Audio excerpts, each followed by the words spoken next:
All right, you guys, welcome back into another One Piece video. Today, we're here to talk about chapter 1161. So, I'm going to go ahead and rip off the band-aid and ask the question right now. We're going to hop through to the middle of the chapter. But Captain John, does he have kids Jika no Mi here? Because if we go through and look at Captain John's panels in this chapter, he's actually sporting a mechanical right arm. And we know, because of Thriller Bark, that he has two normal arms outside of this. And hell, even before this chapter, we've seen both of his normal arms too. So, what's going on here, right? Did he have the fruit and then later die and then Kid ate it? Because I think that would be pretty damn awesome. And also, maybe we'll see some fighting moves from him here. Maybe he whips out a punk cannon. Maybe he whips out brand new abilities that Kid could use in the future. But then again, no two Devil Fruit users are the same. So yeah, I just had to ask that. I think that was pretty damn cool if that's what Oda's going for. But now, on to the color spread, because that is the first thing we have this week.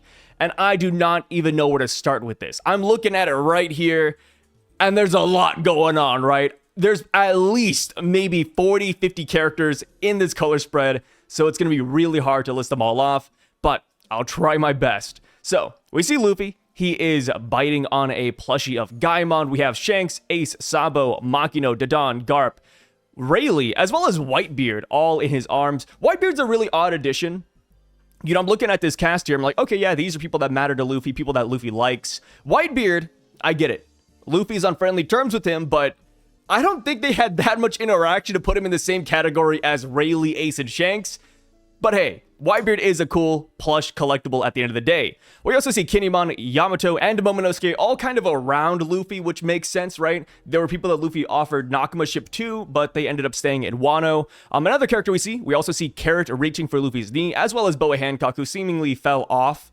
Kind of sad for Boa Hancock. Wow, not even in the color spread can she win. Then we see Sanji, and of course, he's only collecting females.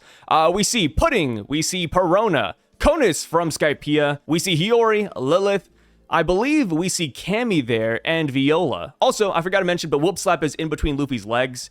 Kind of an odd placement for Whoop Slap, but hey, low be it for me. Next up, we have Zoro, and oddly enough, he is placed with Shirahoshi. Zoro's had barely any interaction with Shirahoshi, but hey, he got the plushie, and he has a Mihawk right beside him as well. And it looks like Zoro's shirt says Lost Sea, I think. It looks like it's supposed to have 4 letters, but I'm assuming it's just going to say Lost Sea. That kind of makes the most sense. We also see a plushie of Giant Buggy falling on Zoro too. And now, cutting over to Chopper, we have a bunch of people here. We have Tom, Hirolook, we also have Dr. Kureha and Professor Clover. And I think there's like 1 or 2 more characters in the background, like maybe Zeph, but I can't tell if that's Zeph or not, so I'll just ignore them. Next up, we have Nami, who has Genzo, Belmare, Nojiko, I believe that's Vivi. Yeah, that's Vivi. And Hardis in her arms. And we also see the rest of the Straw Hats just kind of playing the game. A lot going on here, brother. You know, if anybody's trying to really dissect this, I don't even know where to start. I guess the main noteworthy ones, for me at least, would be Boa Hancock, because we do know that Boa wants to go see Luffy. So the fact that she's getting near him, or at least reaching for him, I think is pretty cool. And then, of course, because of the whole plotline here at God Valley, where they're all trying to save the Amazon princess, it's like, yeah, like maybe Boa Hancock does slip in somehow into the story. Next up is Pudding. Sanji has the tightest grip on Pudding. You know, he's double fisting her. So it's like, damn, dude, what will Sanji do when he realizes that Blackbeard has indeed captured his gal? Well, not exactly his gal, but he does care for her a good amount, so yes. I feel like when we learn that Pudding has been kidnapped, I wouldn't be surprised if Sanji would want to act, or maybe even if Luffy wants to act, because Luffy and Pudding, again, are on good terms. But yes, that is my brief and quick dissection of the color spread. Maybe we'll come back and talk about this some more later. But yeah, let me know, what was your guys' favorite part about the color spread? Personally, I just like how much was going on here. Like, usually color spreads are like, okay, look, hey, flying penguins, or ooh, they're eating a pizza. But here this week, it really does feel like a stimulus overload. And hey, kudos to whoever made this. I believe it's just Oda. Yeah, Oda typically does all these just by himself, so hey, that's actually insane. So, on to the cover page. Yes, that is right. We got a color spread and a cover page in the same week. I do not remember the last time that's actually happened. That is very rare. And with Yamato's cover page story, we actually see her, Kinemon and Momonosuke visiting the Shrine of Heroes. It looks really cool. I will admit, compared to all the other shrines we've seen thus far, this is by far the best, which makes sense because it does covet all of the main heroes of Wano. So, TCB graciously provided translations at the bottom of this chapter, so I'm going to go through those and just talk about all the main characters. First up, on the left, top left, we have Kozuki Toki. In the top middle, we have Kozuki Odin. Then we have Shimotsuki Yasue, Uzuki Tempura, which is the fat guy from Yamato's cave, Fugetsu, who is the tall one, Shimotsuki Ushimaru, the blue-haired Zoro samurai-looking guy, which, of course, is Zoro's great uncle. We then have Taka, who is, if you guys forgot, that is Yasui's wife. Then we have Izo, and then next up we have Pedro. After that, we have somebody named Kuro Blank. It sounds like it's going into a Kurozumi name, and I don't know who would be there. The only real Kurozumi we know of is Tama, and she doesn't know she's a Kurozumi. And then we have Orochi, and I highly doubt they're about to put Kurozumi Orochi on this list. Maybe I'm just forgetting a Kuro character, but I just don't know who that would be. I feel like that might just be the next grand reveal of the cover page story, kind of like Kozuki Moria. Next up, we have Ashura Doji, and then for the last row, they are also partially, if not completely, blocked off. If I had to guess who's on the last 4 lanterns, I'd assume that one of them is Kozuki Moria, but then we're still left with 3 other ones, and that's not including the random Kurozumi insert. So I do wonder if we'll get another grand reveal on the same scale as Kozuki Moria, like we'll learn more characters are from Wano or more characters have alternate names, because I think that would be a really cool reveal come next week. That would be another way to amp up the Yamato cover page journey. Now, on to the actual chapter, brother. We are kicking things off on a high. We see Roger, Rox, and Garp, and they're all just making their way through the island. We see their main objectives. Roger is after Shaki. We see that Rox is after his wife and son, which we get the wife name drop here as well. Her name is Eris, which is pretty damn cool. And then we see Garp, who is solely after Roger. The Marines have their hands full trying to evacuate the Celestial Dragons, and the Celestial Dragons are like, hey, this is your guys' fault. Don't try to act coy now, right? Because the guy was like, hey, Celestial Dragons, please escape. You know, we'll shoulder the burden here. And they're like, hell yeah, you will. This is your fault, man. Kind of feel bad for these random Marines. We then cut over to Dragon, who is carrying baby Shanks and Shamrock through the woods. He now has a hood on him. And we see that his current objective is to make it to a Navy ship, which I think is interesting. You know, because beforehand, we were kind of wondering, like, what leads Dragon to putting Shanks in a treasure chest? Is that his first option? Is he just trying to go back to his ship? Looks like the latter. He's trying to go back to his boys, which, again, I don't know how that would go down. Like, you hop back on board a ship and you just have a baby with you. Like, how would you even explain that? But it's one of those things where you act first and ask later. So, Dragon says, man, the ships are nowhere to be seen. What is going on this island? And that is when he gets shot in the back by Saint Maffy from the Satchel family. There we go, boys. We got another Celestial Dragon family name on the books, which is huge, right? We have to remember that there are 20 families that establish the world government. Right now, with the addition of the Satchel family, we potentially have 13 or 14. Sorry, I had like a numerical list the other day, and then I erased it like an idiot, and I was like, yeah, I won't need this again. And now I'm like, damn, I kind of needed that. What did I do? Yes, we see that this lady has the ability to shoot beams out of her mouth. Why is she able to do this? We have no clue. Like, is this a part of her transformation? Is this a pacifista kind of thing where she's like part robot? Which, of course, pacifistas did not exist in the past, but we do know that Saturn, the godhead of scientific defense, he's been around for a while, so maybe he also developed the laser beams and gave it to her. Or this could just be the work of a devil fruit. Maybe she has the Pika Pika no Mi, which is Kizaru's devil fruit. We have no clue. But either way, she did shoot him through the shoulder. And we see that she's on the Denmushi with the Celestial Dragon baby caretaker. And he says, wow, you're a real lifesaver, Maffy. Darling would have killed me. She then picks up baby Shamrock and says, who would have thought that a prick like Garling could have a kid? I love that. You know, just seeing the Celestial Dragon banter on the side, I think is pretty cool. We don't really get that interaction often. So Yes, she picks up Shamrock, and I think this is where, not just her, but I'd say the Celestial Dragon caretaker made their mistake. It seems like the caretaker only inferred that there was one baby she was after, because she picks him up and says, oh, yep, this is it. And then, of course, Shanks is kind of being hidden away off to the side. So yeah, Maffy does not know that there's a second son. And even going down to later in the chapter, when she's talking to the Celestial Dragon caretaker again, she says, hey, you know, Dragon, that kidnapper, he's probably dead, and I've got the baby. That's good, right? And the caretaker says, yeah, I'm forever in your debt. Now, please get back here before Garling finds out. Not at one point did they mention two babies. So this is, in my opinion, a major fumble on the caretaker's side.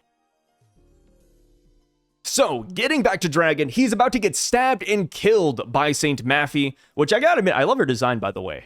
I don't know what it is, but, yo, Saint Maffy's kind of fire. So, Saint Maffy's about to stab him, but that is when she gets obliterated by Whitebeard. Not dead, by the way, because we see her later in the chapter. She does just regenerate like all the other Knights of God, but Whitebeard does end up cutting her and all the trees in close vicinity in half. That's disrespectful. I'm like, yo, I love Saint Maffy. I love Saint Maffy. And then boom, she gets blown to bits. Kind of hilarious. And the funniest part is that Whitebeard wasn't even really trying to kill her, or he wasn't even using a named attack, right? He was just trying to clear his path. Brother, at least use a named attack, Whitebeard, please! Give the God Knights that much! Oh, dude. I do wonder, though, but does anybody on this island, the Rocks Pirates and Roger Pirates included, even Garp, do they know that the Knights of God can regenerate? Because, you know, in the Whitebeard attack, no hockey, that makes sense. You know, he's just kind of just slicing and dicing. But even later in the chapter, when we see Rayleigh versus Sommers, there's still no Conqueror's hockey there. So maybe this is where they all learn that the Knights of God are absolute monsters and that they just will not die unless you do something special. This right here could very well be everybody's first time experiencing the God Knight's regeneration powers, which would be really shocking. You know, even for the world of One Piece, seeing somebody who's cut in half just regenerate, kind of freaky, right? Even with devil fruits floating around, it's like, okay, like one guy can regenerate. Wait, what? Everybody can? All of these dudes? What the hell? Yeah, I can't wait to see what the reaction is going to be when they realize that opponents they've cut down in the past, or like, you know, previously, just simply get back up a moment later. Like, who is the first person on this island to discover that Conqueror's hockey is the way? So, we see Whitebeard, Big Mom, Kaido, and Shiki, and they are just laying waste to everybody in front of them, which, you know, I would imagine would be Celestial Dragons and Marines, but no, it looks like the main people they're fighting in this chapter are just other pirates, their own pirates, mind you, because we see the Rocks Pirates, fodder characters, they show up, and they're like, hey, if we take down these guys, we'll just be famous, y'all, let's do it. Guys, there's a time and place for these things. Here, now? What are we doing? So yes, of course, the gang here just obliterates all of them yet again. And I believe it's Whitebeard or just Big Mom, or maybe they all say it, but they just yell out, get back to bed, you small fries. Yeah, these guys are just absolutely small potatoes. They did not stand a single chance. What I really enjoy about this panel, by the way, is just seeing the greats work together. Like, we're never gonna get a shot like this ever again. Current gen, we will, but old gen, right? You know, Whitebeard's dead. Kaido and Big Mom are MIA. Shiki, we don't know where the hell Shiki's at. So yeah, I'd really like to savor this panel as long as possible. We go back over to Dragon, and he's like, wow, these guys are actually huge. They're monsters. What is going on here?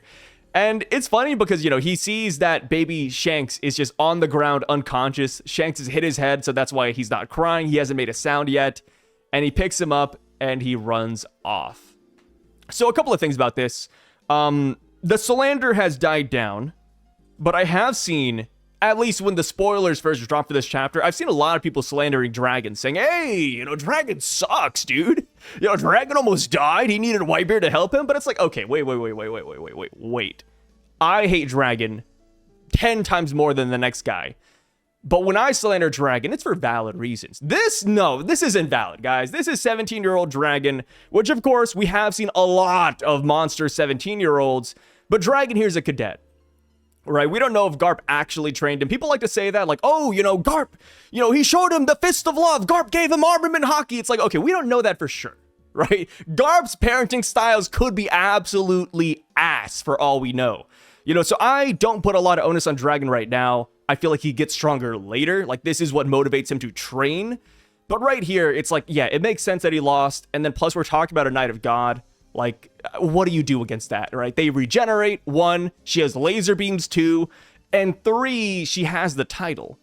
Like, even if she's your enemy, it's one of those things where it's like, okay, do you really want to fight a celestial dragon? You hit them, you're dead, right? You're just gonna get executed. So Dragon losing here, Dragon performing this way is pretty much what I think most reasonable people expected. But maybe that's just me. So now, getting back to the Shanks angle, pretty funny that he hit his head, right? That is kind of what saved him. Because if he was awake and crying, Matthew would be like, wait a minute, did I miss a baby? Of course, a lot of people are drawing a parallel to Goku and how he hit his head as a baby and that kind of reprogrammed him to be a better person. Of course, I think Shanks was always going to be a good person because of who raised him. But I do think this is a fun little callback. And I would love a what if. Hey, I like what ifs. But imagine if there was a what if Maffy got both of the kids. What if Shanks never hit his head? Like, just imagine a truly evil Shanks out there with Shamrock. That would be kind of devastating. So, we go back down and we see Garp. He witnesses all of the commotion being caused by Whitebeard, Shiki, Big Mom, and Kaido, and he says, oh, this is a big catch. I found a prime fishing spot. He charges up one of his impacts. Well, I was going to call it Galaxy Impact, but it's not exactly that yet. He charges up a nice hockey fist, and he says, brace yourselves, you big old sea kings, and he just smacks down on the ground. We have Whitebeard, Kaido, Big Mom just running away. We actually don't see Shiki here. It looks like Shiki actually escapes from the scenario before Garp even shows up. And yeah, it's pretty hilarious stuff. This actually is reminiscent of Ace, Sabo, and Luffy running away from Garp. Like, that is the vibe I got here as well. And, dude, agenda piece is so funny. Obviously, if you know that people are joking, you can have a good laugh with it. But I saw somebody saying, oh, what happened to Whitebeard never running away? The reason he never got scars is because he ran so fast. And it's like, well, this chapter kind of backs that up in a funny way, right? In a funny way. So yeah, they say they don't want to fight Garp right here because the fight will just drag on for too long, which I do think is pretty damn awesome. You're telling me that even 3v1, Garp is just that much of a monster to take down? Like, he's not that easy to combat? My God, dude, Garp is him. So, Big Mom, while trying to escape, she combines Zeus and Prometheus together and creates a heavenly Fuhrer Blitz. She blows Garp up, but of course, he tanks it.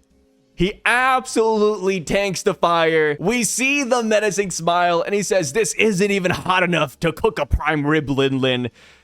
Random one-liner. He's talking about fishing in this chapter. He's talking about cooking some steak in this chapter. Garp is on a different level, brother. I love it. I love it. So, funny enough, while Garp is fighting, we actually see Dragon's reaction. He's like, Dad? Dad's here? Which I do wonder, right? What will the conversation be after God Valley between Dragon and Garp? Like, they're going through two very different realities here. This kind of reminds me of Fan Letter, where, initially we witness Marineford from Luffy's eyes, and he's over here fighting for his brother. We see all these monsters that he's on the same level with. It's great stuff.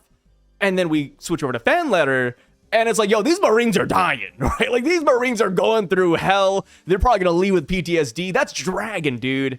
Garp's over here having fun, and then Dragon, I'm just gonna read his dialogue. He's like, wait, those babies, Shanks and Shamrock, they're my only chance to atone for helping set up this twisted murder game. I guess I'm gonna die. I guess that's that. Considering all the dead, this is what I deserve.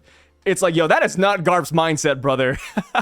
They're like two different people. The apple fell far from the tree here. So, we cut on over to another scene, and we see the Knight of God with the blue hair and the gun shooting a bunch of the slaves in the back. The kanji on her jacket says God as well. I've seen some people mentioning that, like, oh, what does that say? It just says God. And again, I bring this up every time we see this girl. But who the hell is she? It is odd, in my opinion, that Oda has hid her face for multiple chapters. Why? Why is Oda hiding her eyes time and time again? Are we going to see that she has Mihawk eyes? Maybe she has no eyes, right? Maybe it's like Loki, even. I have no clue. But she does show off some pretty cool marksmanship here. She shoots her gun really fast. Doesn't sound impressive, but, you know, we see her just holding it like this, and we see, like, multiple blasts in a row. And I'm like, okay, like, she looks like she just blitzed them. It's like her version of a Gatling, but with a gun. Okay, that sounds silly. Gatling gun, it's her version of... Okay. Anyways, on to the next segment. We see that all of the pirates are converging at the center of God Valley. That's where all the treasure is. That's where Shaki is.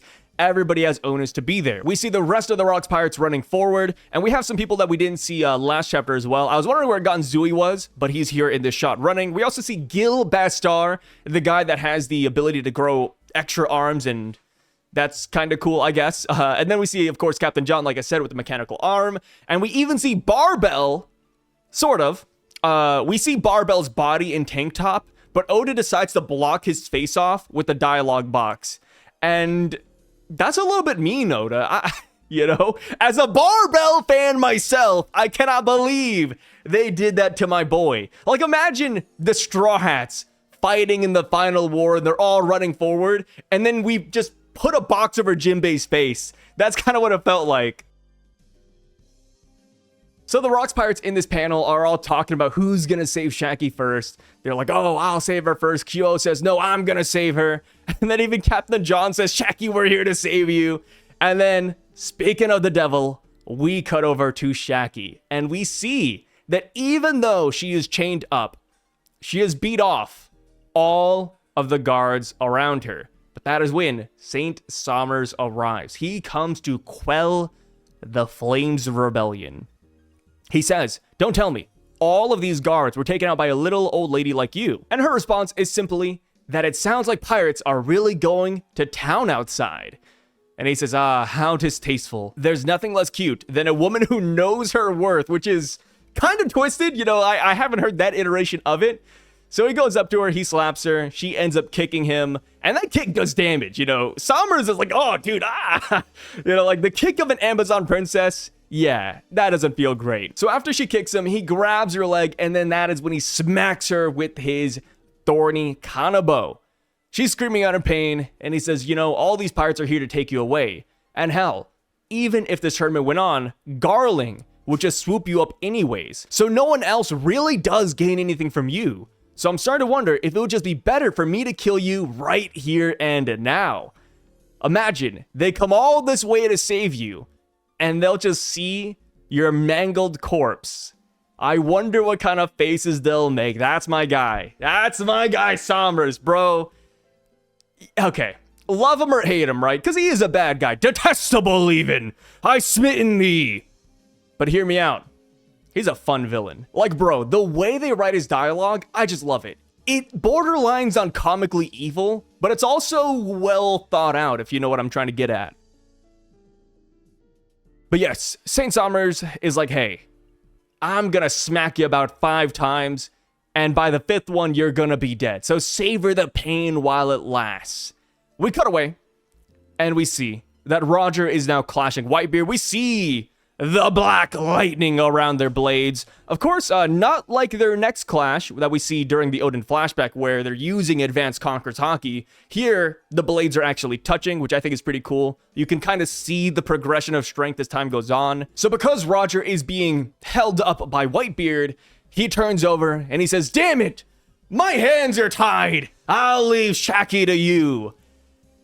And that is when we see Prince freaking Charming Rayleigh jump up, and then we cut back to Sommers and Shaki. He says, hey, can you hear that? I'm afraid they're a little bit too late. A Marine says, wait, Saint Sommers, Garling, he won't forgive this kind of transgression. And he says, shut up. If you keep quiet, they'll just chalk this up to an accident. So, he goes in to land the first out of 5 blows. And I love what Oda does here, by the way, because even though Sommers is typically wearing like super dark black sunglasses, he decides to make them transparent here so that you could see his twisted expression. Like he's really enjoying this. Like this is the most fun Sommers has had all day. But of course, before he can land the first blow, here he comes. And I couldn't help but smile when I saw this, brother. Rayleigh busts through the door and he says, I'll send you to the darkest shadows of the underworld. Again, another one-liner. Was it necessary? I don't think so, but it sounds cool. And he comes in with a transcendent Hegon Crescent, red spider lily. He smacks Saint Sommers through the wall. Saint Sommers makes a stupid noise. I think it says Bogya. Is that it? Yeah, it says Bogya, which I think, who else has made that noise in One Piece? I believe there was like another character who said the same thing. I think it was Spandam. I think it was Spandam. Imagine being put in the same screaming category as that guy. Going back to Rayleigh's attack being named Red Spider Lily, I think it makes a lot of sense. I think it does fit the Dark King thematic he has going on. But another thing we do have to keep in mind is that Blackbeard, the flower that represents him, is the Red Spider Lily, as stated by Oda in the SBS. And I do put a lot of thought into these flowers as well, because Luffy, his flower was the sunflower for the longest time, and then he just so happened to become the sun god. So Blackbeard being represented by the Red Spider Lily and Rayleigh having that attack, I wonder if there will be some correlation there. But of course, outside of Rayleigh's attack, Red Spider Lilies do symbolize death and even rebirth to an extent. Also, I really enjoy the fact that after Rayleigh uses Red Spider Lily, it puts him in the same pose as Zoro after he uses the Onigiri, but it's kind of like an inverse parallel.